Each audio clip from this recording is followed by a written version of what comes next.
Okay, so someone asked me to expose AOC and to give her background. Say less. So AOC, also known as Alexandria Ocasio-Cortez, she is U.S. Representative of New York's 14th Congressional District. So the way she portrays her life is in such a woe is me, I was in a working class, I lost my father at a young age, I had to work to help pay the bills, I came from the Bronx, I'm a Bronx girl.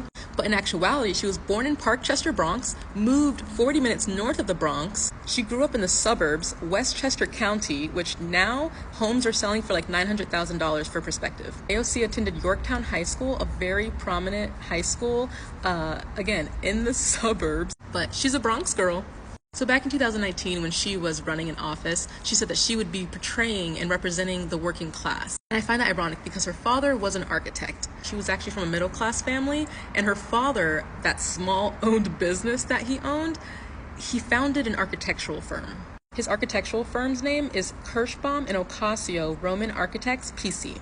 So most of her campaigning is about how she was a bartender, she had to work to help provide for her family after her father's passing. Her father passed from lung cancer, but in 2008, she was a sophomore in college at that time.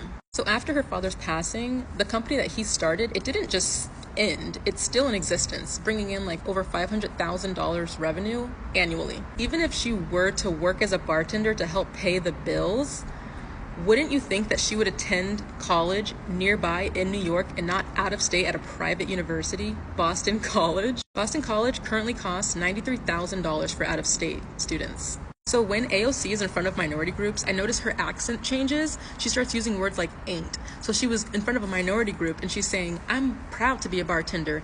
Ain't nothing wrong with that. You're right, AOC, there is nothing wrong with being a bartender, but what is wrong is changing your dialect and your tone to suit the audience that you're thinking appeases to them.